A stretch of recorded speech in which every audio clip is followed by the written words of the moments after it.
Okay, so today we're going to review order of operations. We want to make sure that you have memorized the correct order of operations, and we're going to practice solving some order of operations problems that include integers. So today's date is the 28th. And order of operations is something that's not technically part of the 7th grade curriculum, but you do need to be able to evaluate expressions, which you have to know order of operations for. So this is kind of a preliminary thing leading into the topic that we'll be studying. Question? Okay, so first objective is memorizing the correct order of operations. You probably remember this from elementary school. Please excuse my dear Aunt Sally. Where P stands for parentheses or other grouping symbols, it's possible to use some other symbols. Parentheses normally just look like this. You might also see brackets or braces, or sometimes a fraction bar is actually used as a grouping symbol. If you have a problem on top of the fraction bar and another one on the bottom, each one of those has to be done separately. Next is exponents. So if you have something like 3 to the 3rd power, you're going to do 3 times 3 times 3, and you would do that before you do multiplication and division. Pardon the interruption. Attention students, please make your selections at sw.jpsd.org under Celebration Survey to choose your choice that you want to do this afternoon. Okay, there we go. So she just told us the same thing that Mackenzie told us, so thanks to Mackenzie for that. Multiplication and division should not really be too separate. They're done at the same time. You just go in order from left to right doing all of the multiplication and division, and then you go from left to right doing all of the addition and subtraction. We're not going to see a lot of things with exponents just because exponents is not something we deal a lot with in 7th grade. We'll mostly see the parentheses, multiplication, division, addition, and subtraction. Okay, any questions about that? Is that all familiar to all of you? Yeah. Come down here. Okay, objective 2 is actually solving the problems. When you solve a problem with order of operations, I always want you to write the problem down, unless I give you a worksheet and it's written down for you. But if you're doing a problem out of your textbook, you need to copy the problem first. And then I want you to solve one step at a time, and you're going to funnel it down to the correct answer. So as you do each step, the problem shrinks. It gets smaller until it shrinks down, and all you have left is one answer. Okay, so I'm just going to write my PEMDAS up here to remind us what to do. Okay, so first I'm going to do parentheses. So looking at the first problem, I'm going to do what's inside the parentheses first. So I'm going to do the 5 plus 8 and the 6 minus 2. Everything else I'm just going to bring down. So I still have to write the 3. 5 plus 8 is 13, so inside the parentheses I have 13 minus 2. 6 minus 2 is 4. And I have to leave the parentheses here because this 3 is right up next to the parentheses, so the parentheses are also telling us to multiply. So they're doing more than just grouping the numbers. Okay, next step, multiplication and division. So I'm going here. 3 times 13 and 2 times 4 are the operations that I'm going to do this time through. 3 times 13 is 39. I need to bring down my minus sign. 2 times 4 is 8. And 39 minus 8 is 31. So I have funneled my problem down from a longer problem to a single answer. So the answer to that is 31. Okay, one more that we're going to do together. I'm going to do parentheses first. So all I'm going to do this step is the 9 minus 8. I'm going to write everything else down. 16 times 9 plus 1 divided by 9 minus 8 is 1. And I can actually get rid of the parentheses sign at that point because the parentheses aren't telling me to multiply. I have a division sign that's telling me what to do. Okay, now I do multiplication and division. So I'm going to underline what I'm going to do again. 16 times 9, and then I'm going to do 1 divided by 1. 16 times 9 is 144. I'm going to bring down my plus sign. 1 divided by 1 is 1. Now I'm just left with addition. So 144 plus 1 is 145. So again, I have funnel that down to the correct answer. Okay, the next slide are 2 problems for you to try. So work on those. If you're watching the video, you need to pause at this point. Okay. Mackenzie, would you do the first one for us? Tell us what to do. 6 plus 3 equals 9. You have to keep the parentheses. Okay. And Whoops. then you do 2 plus 1 equals 3, and then you have parentheses, and then you bring down your minus sign. Good. Then 4 plus 2 equals 6. 6. Do I need to keep the parentheses there? No. No.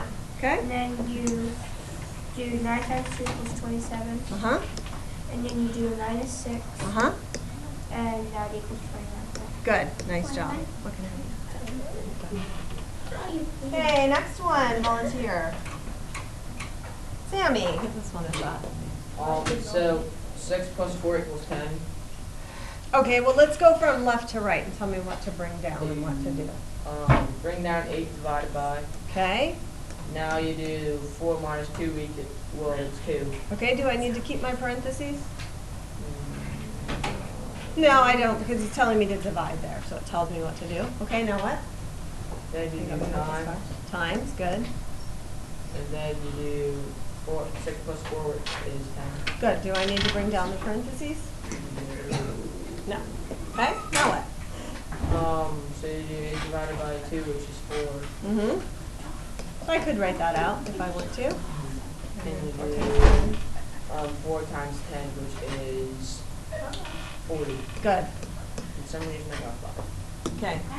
Nice job. Okay, next. Moving on to the next slide. Any questions about these ones first?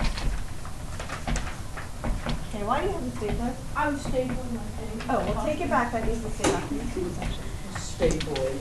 Okay, if you have more than one set of parentheses, and this happens sometimes, you have to do the innermost set first. So if we look at this example, we have this parenthesis, which ends here, and then we also have the innermost parentheses. So before we can do the red parentheses, we have to finish what's in the blue parentheses.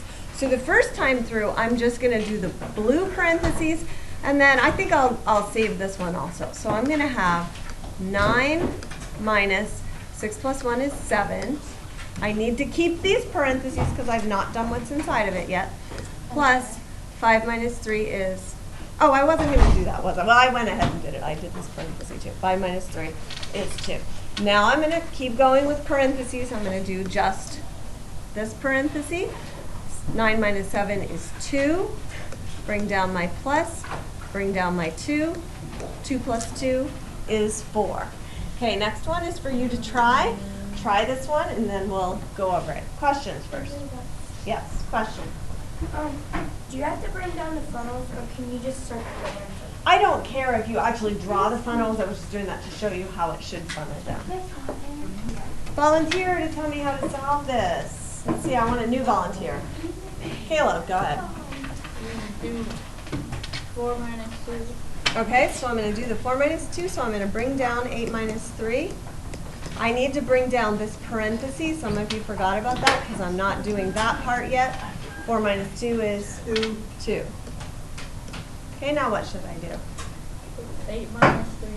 Okay, what else can I do this? And 2 minus 2 is 0. Good. So I'm going to have 5 plus 0. I can get rid of the parentheses because they're not telling me to multiply, and my answer is 5. 5. Good.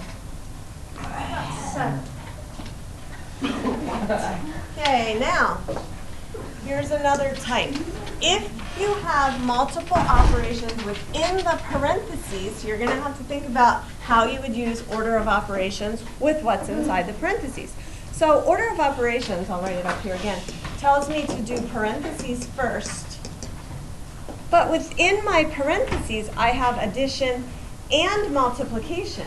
So multiplication comes before addition. So my first step on this one, I am only going to do the multiplication part in the parentheses.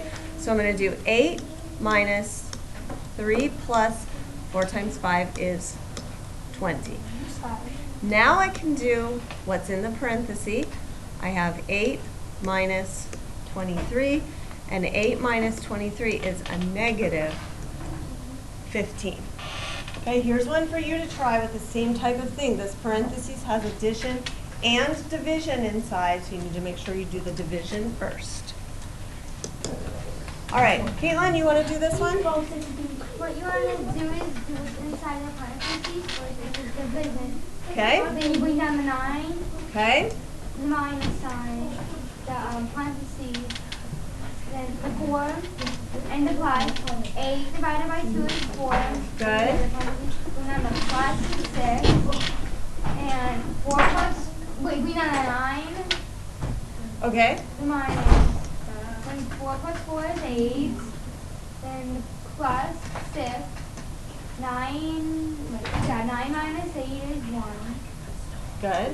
And 1 plus 6 is 7. Good. The only mistake I saw as I was going around, some of you did 8 plus 6 first, and then you did 9 minus 14. You have to go from left to right whenever you are doing addition and subtraction. You don't do addition before subtraction, and this is a good example of why that doesn't work. Caleb, question? If we're not in the middle of new notes. Okay. Next one, we're actually not going to do right now. This is kind of a challenge example. If you want a challenge, this has all different types of parentheses and you have to really search to find the innermost. You're not ever going to be tested on any that are this hard, so that one's just in there for fun if we had extra time we would do that one. Okay, the kind of grouping symbol I want to talk about now. I'm hearing too much talking in here. Should be none. Okay, so this special type of grouping symbol is the fraction bar. Fraction bars tell us to divide, right? So if we want to change a fraction to a decimal, we just divide because that's what a fraction means. 2/3 means 2 divided by 3. When you have multiple operations above or below the fraction bar, we treat it as if each part has parentheses around it. So in our first example, we're going to do all of this up here before we divide using a fraction. Okay, so that's how the fraction bar divides that into groups. So that's the first thing I'm going to do. 2 plus 3 is 5, and 5 plus 5 is 10. So I'm going to write 10 divided by 2 minus 6 times 7. Now I'm going to do multiplication and division from left to right. So first, I'm just going to circle this instead of putting a line because of the fraction bar. I'm going to do the 10 divided by 2, then I'm going to do the 6 times 7. 10 divided by 2 is 5, minus 6 times 7 is 42, and 5 minus 42 is negative 37. Any questions about what I did there? I don't understand. Everything. Yeah, totally. Okay, let's look at the next example, and if you still have questions, we'll do a couple other examples. It might make more sense looking at one that has more to do. So the first thing I'm going to do on the second one, I'm going to do what's above the fraction bar, and I'm going to do what's below the fraction bar. Okay? So each one of these is going to be a group. Even though there's no parentheses around it, I'm going to pretend like there are. So up on top, I have 6 minus parentheses 7 plus 1. First thing I have to do is what's inside the parentheses. So I'm going to bring everything else down. 3 plus 6 minus 7 plus 1 is 8 over 1 minus 3 and bring down the minus 6. Now I'm going to do what's on top and I'm going to do what's on the bottom. So I'm going to do 6 minus 8 and I'm going to do 1 minus 3. So I have 3 plus 6 minus 8 is negative 2. 1 minus 3 is negative 2. Bring down my minus 6. Now I'm going to do multiplication and division from left to right. The only division I have is the division that's marked by a fraction bar. So I have 3 plus negative 2 divided by negative 2 is positive 1. Bring down the minus 6. Now adding and subtracting from left to right. 3 plus 1 is 4. 4 minus 6 is negative 2. Okay, now question, and be specific in what you need. Nick? No, I get it. Okay. I Kenzie, don't understand it. what don't you understand? The division. Okay, fraction bar just means division. It's just another way to write division. So instead of seeing the little division sign like this, over here, we could write this, Mackenzie, look up here a second. We could write this as 10 divided by 2. It means the same thing. So we just have to get that into our heads that when we see that fraction bar, it means division. Is that what was throwing you? Yeah. Okay, Sammy? What are our exponents? What's that? Can you explain what our exponents? We're not going to do the exponents, don't worry about those. Austin? I don't get this. What don't you get specifically? None of, like. Well, you with weren't higher- here for that one, so we'll talk about that in a minute.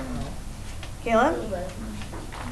Do the you tries first. Next slide has 2 for you to try. I'm going to go through this one. I'm going to just tell you what to do on this one because a lot of you made the same mistake and I want to point that out when we get to it. So you're going to do what's on the bottom of the fraction bar, whoops, of the fraction bar first. Hang on, that switched mine. There we go. Okay, so my first step, I'm going to bring down the 6, bring down the fraction bar. 1 minus 3 is -2. -2 plus 8 is 6. Most of you got this, so you were good up until this point. Bring everything else down. And then, most of you did this correctly too. Actually, no. Here's what you didn't all do this correctly. Here's what most of you did. 6 divided by 6 is 1, so you wrote 1 minus 6 divided by 3. Most of you got to this point, and it is correct up to this point. Here's what happened then. Then you guys forgot about the rule that says that you multiply and divide before you add and subtract. And you subtracted 1 minus 6 and got -5 and then tried to divide that by 3. You have to do division before you do addition and subtraction. So you should have 1 minus 2, which is -1. Mackenzie?